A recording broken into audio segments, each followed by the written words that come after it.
Hello and welcome to W S cube tech. मैं BK Singh और आज की इस मैटलैब की वीडियो में मैं आपको बताने वाला हूँ कॉनकैटिनेटिंग सेल एलिमेंट्स के बारे में।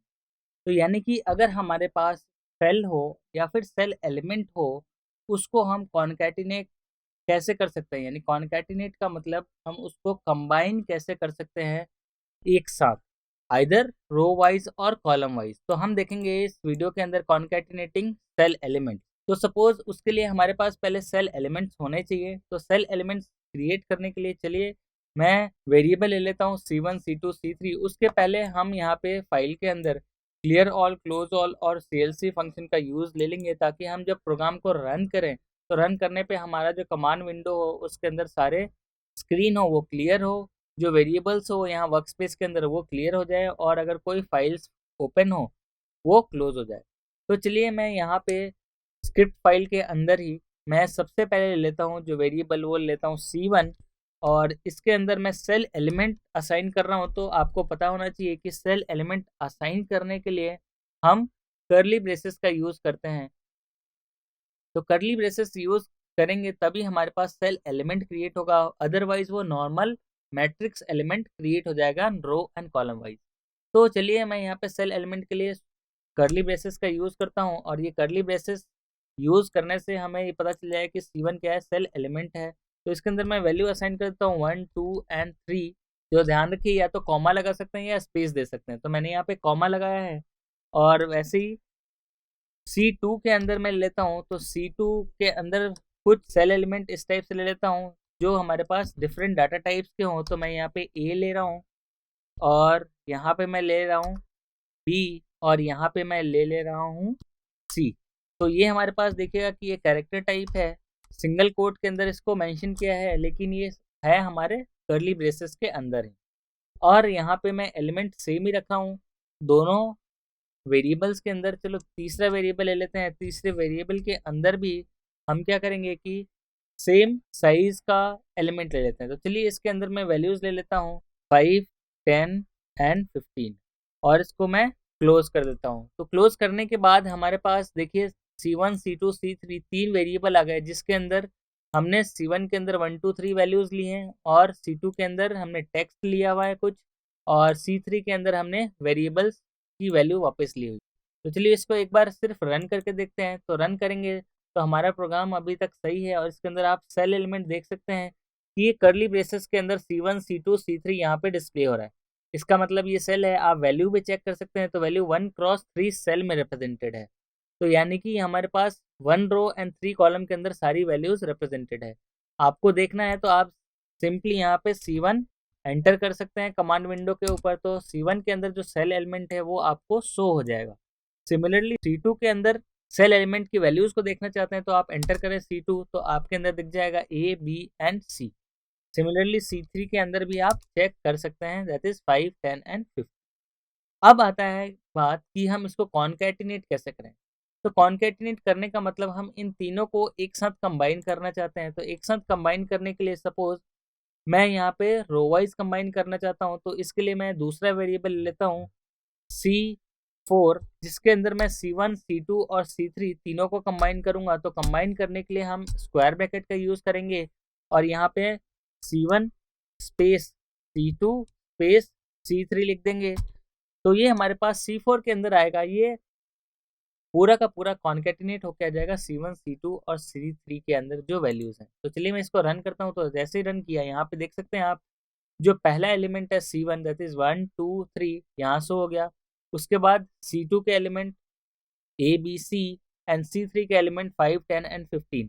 तो ये सारे सेल एलिमेंट है जो आपको डिस्प्ले हो गए एक ही वेरिएबल C के अंदर। तो इसको हम बोलते हैं कॉन्कैटिनेशन।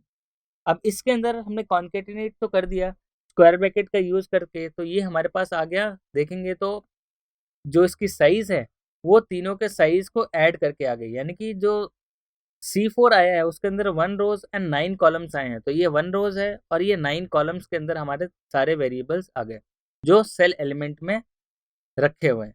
तो चलिए अब मुझे यूज करना है कि एरे के अंदर आइदर हम चाहे उसको रो वाइज या कॉलम वाइज दोनों की तरह कॉन्केटिनेट कर सकते हैं। तो अगर मैं यहाँ स्क्वायर ब्रैकेट के अंदर अगर मैं कर्ली ब्रेसेस यूज करता तो क्या होता। तो curly braces itself is a cell element होता है, तो सेल के अंदर सेल क्रिएट हो जाता है। तो चलिए मैं यहाँ पे C5 लेता हूँ, इसी को एज इट इज पूरा का पूरा ले लेते हैं। तो यहाँ पे कमांड विंडो के अंदर चेक करते हैं, कमांड विंडो के अंदर मैं C5 ले रहा हूँ और जिसके अंदर मैं करली ब्रेसेस के अंदर वही सारे एलिमेंट एज इट इज वापस से लिख देता हूँ। तो देखिएगा डिफरेंस क्या आता है। यहाँ पे देखिए ये जो आउटपुट आया था जब हमने स्क्वायर ब्रैकेट लिया था, और ये जो आउटपुट आया जब हमने करली ब्रेसेस लिया, यानी कि हमने एक और सेल क्रिएट किया, उसके अंदर हमने कॉन्केटिनेशन ऑफ सेल एलिमेंट को किया। यहाँ पे हमने C4 के अंदर वापस सेल को कॉन्केटिनेट नहीं किया, हमने क्या किया, जो पहले से सेल बना हुआ था उसको जस्ट कॉन्केटिनेट करके शो कर दिया। तो यानी यहाँ पे देखिएगा ये वैल्यूज शो होंगे, यहाँ पे आपके एलिमेंट की साइज शो होगी। तो C5 के अंदर अब देखिएगा 1x3 सेल ही है, बट अगर मैं और इसको ओपन करूँ तो इसके अंदर हमें सेल की वैल्यूज शो होगी। तो चलिए इसको मैं डबल क्लिक करता हूँ C5 को, तो यहाँ पे देखिएगा जो वेरिएबल है वो इस टाइप से शो हो रहा है।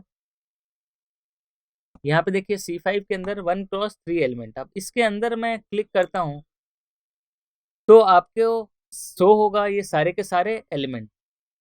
तो यहाँ पे अभी मैं इसको क्लोज करता हूँ, यहाँ पे देखिए इसको मैं डबल क्लिक करता हूँ तो उस सेल एलिमेंट के अंदर C5 के अंदर 1 रो एंड 1 कॉलम के अंदर जो वैल्यूज प्लेस हुई हैं वो 3 सेल एलिमेंट है, वो 1, 2 एंड 3 है। तो इस तरीके से वापस आप चेक कर सकते हैं C5 में, तो 5 1 रो एंड 1 कॉलम पे था, वैसे ही 2 रोज एंड 2 कॉलम के अंदर अगर मैं क्लिक करूं तो देखिए 1 रोज एंड 2 कॉलम के अंदर हमारे पास A, B और C वैल्यू शो हो रहा है। सिमिलरली अगर मैं थर्ड एलिमेंट के अंदर जाऊं, यानी 1 रो एंड थर्ड कॉलम पे, तो डबल क्लिक करता हूं तो यहाँ पे हमारे एलिमेंट 5, 10 एंड 15 तीनों शो हो जाएंगे। तो चलिए इसको एक बार क्लोज कर देता हूँ तीनों, और आपको वापस से बताता हूँ कि ये सेल एलिमेंट हमारे क्या है कि number of rose and columns के हिसाब से सेल के अंदर सेल क्रिएट हो गए, तो इसको हम नेस्टेड सेल भी बोलते हैं। तो ये हमारा देखिए पहले से C1, C2 और C3 एक सेल था, उसको हमने वापस C5 को एक सेल क्रिएट किया जिसके अंदर C1, C2, C3 already cell था। तो ये हमारा बोल सकते हैं कि ये हमारा नेस्टेड सेल है। तो चलिए ये तो था सेल क्रिएशन, अब मैं इसको क्लोज कर देता हूँ।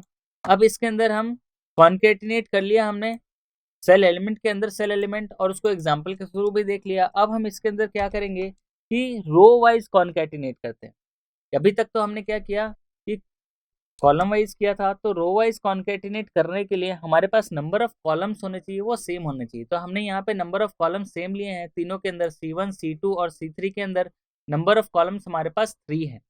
तो चलिए मैं इसको कॉन्केटिनेशन रो वाइज करता हूँ। तो रो वाइज कॉन्केटिनेट करने के लिए मैं वेरिएबल C5 ले लेता हूँ और इसके अंदर मैं स्क्वायर ब्रैकेट लेता हूँ और फिर C1, फिर अब यहाँ पे क्या लगाना है आपको, सेमीकोलन, फिर C2, फिर आपको लगाना है सेमीकोलन, फिर C3।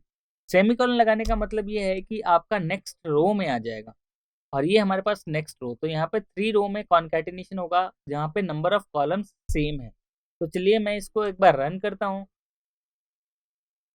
तो जैसे ही रन किया आप देख सकते हैं C5 का जो आउटपुट आ रहा है अब कॉन्केटिनेट हो गया रो वाइज। तो हमने हमने देखा कि 3 एलिमेंट है, तो रो वाइज कॉन्केटिनेशन के लिए नंबर ऑफ कॉलम्स सेम होने चाहिए। अगर नंबर ऑफ कॉलम्स सेम नहीं हो तो क्या होगा, तो चलिए यहाँ पे देख लेते हैं। नंबर ऑफ रोज सेम नहीं हो तो उसके लिए मैं एक वेरिएबल C ले लेता हूँ। C के अंदर कुछ सेल एलिमेंट मैं एंटर करता हूँ जो जिसके अंदर नंबर ऑफ एलिमेंट्स हैं वो कम है। तो हमने C ले लिया और एंटर कर दिया, तो C एक अलग से देखिए यहाँ पे 1 रोज एंड 2 कॉलम, यानी 1 रोज एंड 2 कॉलम का एक सेल क्रिएट हो गया। अब इसको मैं चाहता हूँ कि C5 के अंदर, यहाँ पे देखिए C5 के अंदर वापस कॉन्केटिनेट करूँ, तो ये क्या एरर देगा। अब हम यहाँ पे ये समझ रहे हैं कि एरर ये क्या देने वाला है, तो चलिए एरर को समझते हैं। और C5 के अंदर मैं क्या करूँगा कि एक और एलिमेंट ऐड कर दूंगा, वो एलिमेंट ऐड करूंगा C। तो यहाँ पे बाई रूल की नंबर ऑफ कॉलम है वो सेम होने चाहिए, वो फुलफिल नहीं हो रहा है C के डालने से। तो चलिए एंटर करते हैं, फिर एरर क्या रहता है वो देखते हैं। तो यहाँ पे देखिए एरर यूजिंग वर्ड कैट, तो इसका मतलब ये है कि जो डायमेंशंस ऑफ मैट्रिक्सेस है जिसको हमने कॉन्कैटिनेट किया वो सेम नहीं है, यानी कंसिस्टेंट नहीं है। कंसिस्टेंट नहीं है इसका मतलब यही चीज़ होती है कि जब हम हॉरिजॉन्टल या रो वाइज कॉन्कैटिनेशन कर रहे हैं तो number of columns should be same. अगर नंबर ऑफ कॉलम्स सेम नहीं है तो आपको यही एरर देगा, that is matrix not been concatenated और नॉट कंसिस्टेंट। तो इसी के अंदर अगर मैं सी को अपडेट कर दूं तो यहाँ पे देखिए सी के अंदर मैं एक और वेरिएबल ले लेता हूँ, सपोज 15 या 16, और फिर एंटर करता हूँ और फिर वही कमांड, देखिए सी को मैंने अपडेट कर दिया तो यहाँ पे 1 रो एंड 3 कॉलम का सेल बन गया। अब इसके अंदर वापस सेम कमांड रन करता हूँ तो सेम कमांड रन करने के लिए आप अप एरो का यूज़ करेंगे, तो अप एरो यूज़ करेंगे तो आपके जितने भी आपने अभी तक कमांड लिखे हैं वो सारा शो हो जाएगा। तो देखिए यहाँ पे आपको शो हो जाएगा, तो मैं अप एरो और डाउन एरो से जो प्रीवियस कमांड से उसको देख सकता हूँ और रन भी कर सकता हूँ। तो चलिए ये मैंने प्रीवियस अप बटन से मैंने यहाँ पे C5 को सेलेक्ट कर लिया है और अब मैं एंटर कर, तो अब एंटर करूँगा तो ईजिली जो रो वाइज कॉन्कैटिनेशन है वो हमारे पास आ गया, जिसके अंदर ये चारों सेल एलिमेंट है वो सारे के सारे हमारे कॉन्कैटिनेट होके आ गए। तो इस तरीके से हम रो वाइज कॉन्कैटिनेशन कर सकते हैं, और चाहे तो कॉलम वाइज कॉन्कैटिनेशन करना हो तो कॉलम वाइज कॉन्कैटिनेशन हम देख ही चुके हैं यहाँ पे।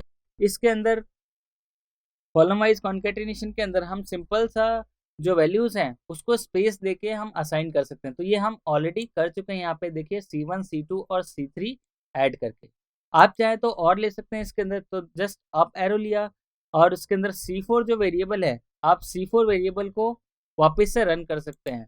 तो C4 लिया हमने, कॉपी किया इसको, और इसको कमांड विंडो के ऊपर हम क्या कर रहे हैं कि इसको पेस्ट कर दे रहे हैं, और इसके अंदर C3 जो हमने एलिमेंट लिया है इसके साथ अगर C4 भी अगर ऐड करते हैं या C ऐड करते हैं, C4 तो हमने लिया नहीं है, सिर्फ और सिर्फ C लिया है, तो जब हम यहाँ पे क्लियर करेंगे तो ये सारी कमांड विंडो के जो वेरिएबल्स हैं वो क्लियर हो जाएंगे। तो हमें क्या करना है, C को वापस से असाइन करना पड़ेगा। तो चलिए मैं C को यहाँ पे पहले असाइन कर देता हूँ।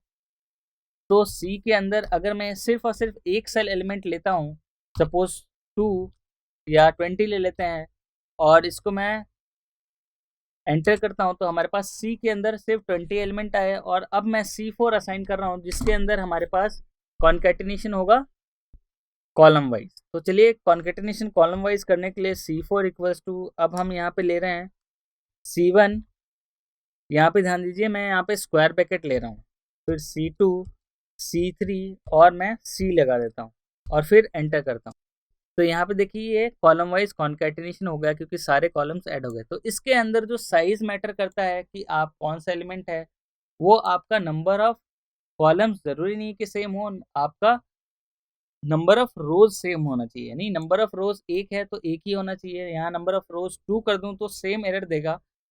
तो यहाँ पे देखिए अगर मैं नंबर ऑफ रोज को 2 बढ़ा देता हूँ, यहाँ पे देखिए 20 और मैं 30 कर देता हूँ, एंटर किया और वापस अप एरो से सेम कमांड को रन कर रहा हूँ C4 वाली, तो यहाँ पे देखिए सेम एरर दे रहा है, dimensions of matrices being concatenated are not consistent. तो यहाँ पे देखिए अब ये हॉरिजॉन्टल कॉन्कैटिनेशन में गड़बड़ है, यानी कि number of rose and number of columns है वो सेम नहीं है।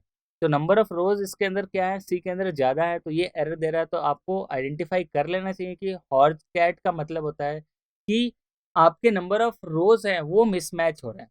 और वर्ड कैट के अंदर यहाँ पे हमने रन किया था, तो वर्ड कैट के अंदर हमें ये आइडेंटिफाई कर लेना है कि नंबर ऑफ कॉलम्स सेम नहीं है।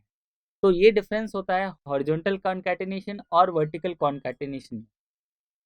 तो हॉर्ज कैट का मतलब ये हुआ कि हमारा नंबर ऑफ रोज सेम नहीं है, और वर्ड कैट का मतलब होता है नंबर ऑफ कॉलम्स सेम नहीं है। तो होपफुली आप लोग को ये वीडियो समझ में आया होगा। तो चलिए इस वीडियो में इतना ही रखते हैं आज, नेक्स्ट वीडियो में कुछ और टॉपिक्स देखेंगे। तो मिलते हैं अगले वीडियो में कुछ और टॉपिक्स के साथ, तब तक के लिए थैंक यू।